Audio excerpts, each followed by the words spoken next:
এবছর বইমেলা শুরু হওয়ার পরপরই আমার মা আমার কাছে একটা বইয়ের আবদার করে, কিন্তু সমস্যা হচ্ছে আমার মা বইয়ের নাম আর বইয়ের এই লাল শাড়ি পরা কাভার ছাড়া কিছুই প্রদান করেনি। তাই আজকের চ্যালেঞ্জ হলো আমি এই বইটা খুঁজে বের করব উইথ এই সিম্পল রুল, আমি কারো সাহায্য নিতে পারবো না, not even any websites. Let's begin the challenge. Hello ঠেজাই, আমি এখন আছি বই মেলাতে। একটু আগে ঠাড়া ভরা রোদ ছিল, কিন্তু এখন ছায়ের কারণে যাক একটু শান্তিতে আছি, নাহলে এই খোলা আকাশের নিচে বসে থাকতে পারতাম না। আমার পেছনেই হচ্ছে বইমেলা, সো এখন আমরা ওই বইমেলাতে যাবো অ্যান্ড চ্যালেঞ্জটা কমপ্লিট করার চেষ্টা করবো। যাত্রাটা শুরু করি মেলার সামনের দিক থেকে। আজকে মেলার শেষ দিন, তাই বই খোঁজাটা একটু জোরদার করতে হবে।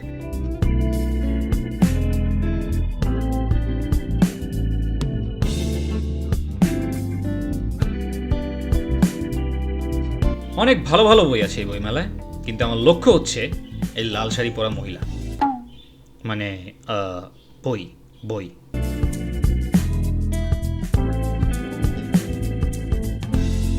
গাইস, এই বই মেলাতে মাত্র আমার একটা নিজের ইন্টারেস্ট থাকার মতো একটা প্রকাশনী পাইছি।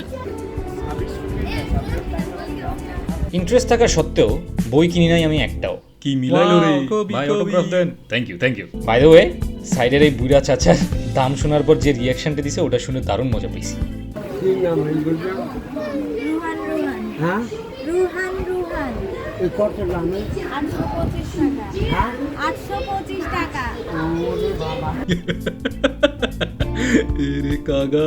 যাই হোক, যেহেতু আমি কিছু কিনি নাই, তাই আমার মায়ের জন্য যে বইটা খোঁজার কথা ছিল সেটা আবার খোঁজা শুরু করলাম। ও, আমি তো বইয়ের নামটাই বলিনি। বইয়ের নামটা হচ্ছে ঝরা পাতার দেশ। লেখকের নাম যদিও স্ক্রিনে হালকা একটু সোহাগ লেখা ছিল, কিন্তু পুরো নাম তো আর জানি না, তাই চোখ দিয়ে স্ক্যানিং করা শুরু করলাম।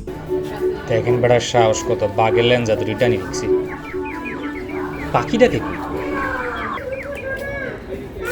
তেজ গায়ে আপনি বাঁশি বাজাচ্ছিলেন আর আমি মনে করছি কোথায় পাখি রাখে।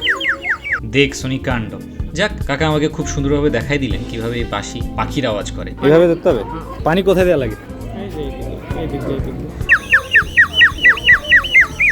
বাই দ্য ওয়ে, কৌতূহল এমন একটা বাঁশ মারা জিনিস যা আপনাকে ভাবতে সময় দিবে না যে এই বাঁশির পাছাটা কার কার মুখের মধ্যে লাগছে, কিন্তু তাও আমার কৌতূহল আমার উপরে বশ করে বসে, আর আমি ওসব চিন্তা করার সময় আছে নাকি? ধরো কিনে নিলাম একটা।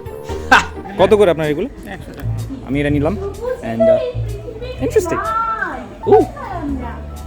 সামনে নাটক চলতেছে নাকি?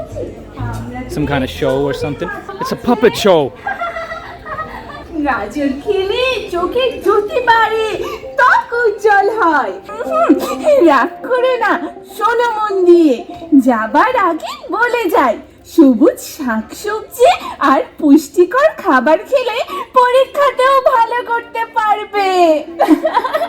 গাজর খাও বেশি বেশি, বাড়বে চোখের জ্যোতি। টমেটো হার্ট সুস্থ রাখে, আছে ভিটামিন সি।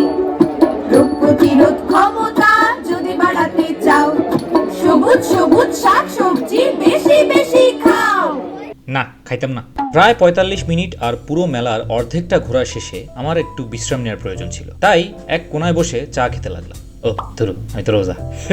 অনেকক্ষণ খোঁজার পরও যখন বইটাকে পেলাম না বা খুঁজে পাচ্ছিলাম না, তখন আমার জানার খুব ইচ্ছে হয় যে এই বই সম্পর্কে কেউ কি জানে। তাই কয়েকজনকে জিজ্ঞেস করি। আপনি কি ঝরা পাতার দেশ নামে কোনো বইয়ের নাম শুনছেন? এক্সকিউজ মি ভাইয়া, আপনার কি ঝরা পাতার দেশ নামের কোনো বইয়ের নাম শুনছেন? শুনছেন কি না আমি খুঁজতেছি। আচ্ছা, রকমারিতে পাওয়া যাবে না? না, কেউ জানে না, কিন্তু সবাই আমাকে একই কথা বলছিল যে রকমারিতে এই বইটার নাম লিখে সার্চ করতে, কিন্তু তা তো করা যাবে না। যদি তা করতে যাই তাহলে তো এটা চ্যালেঞ্জ হইল না, সো ওটা আর করিনি। নিজেই খোঁজা চালিয়ে গেলাম, আর খুঁজতে খুঁজতে আমি আরেকটা বাংলাদেশি কমিকের স্টল খুঁজে পাই, আর এই স্টলের কমিকগুলো অনেক দারুণ ছিল। দি art work was really amazing. আমি জানতাম না বাংলাদেশের এত বাংলা কমিক আছে, কারণ আমি তো শুধু জাস্ট ডিসি তারপরে মার্ভেল এইসব কমিক সম্পর্কেই ধারণা রাখি, কিন্তু বাংলাদেশে আমার নিজের দেশে যে এত কমিক বই আছে ওটা সম্পর্কে আমার কোনো ধারণা ছিল না। But it's good to see some good stuff here. আপনারা হয়তো ভাবতেছেন এত কিছুর শেষে আমার হয়তো বইটা আর খুঁজে পাওয়া হইল না, কিন্তু না। প্রায় 1.5 ঘন্টা পর এবং প্রত্যেকটা স্টল ঘুরে দেখার পর আমি একদম মেলার শেষ মাথায় একটা স্টলে ছায়া প্রকাশনীতে এক কোনায় তাকের মধ্যে এই বইটাকে পড়ে থাকতে দেখি। আলহামদুলিল্লাহ, শোকে যদি বালা ছিল, নাহলে পাইতাম না। ভাইয়া ওই ঝরা পাতার বই দেশটা দিন। ওই ঝরা পাতার দেশ। ওরে লাল শাড়ি পরা নারী, তুমি মোর লগে ফাইনালি যাবা বাড়ি। ওয়াহ ভাই অটোগ্রাফ দেন, অটোগ্রাফ দেন। কবি অবশেষে আমি বইটা খুঁজে পেলাম। আশা করি আজকের ভিডিওটা আপনাদের ভালো লেগেছে। যদি ভালো লেগে থাকে অবশ্যই লাইক করতে ভুলবেন না। আর আপনাদের এই ভিডিও নিয়ে কোনো মতামত থাকলে অবশ্যই কমেন্টে জানান। দেখা হচ্ছে পরের ভিডিওতে। ভালো থাকবেন। আল্লাহ হাফিজ।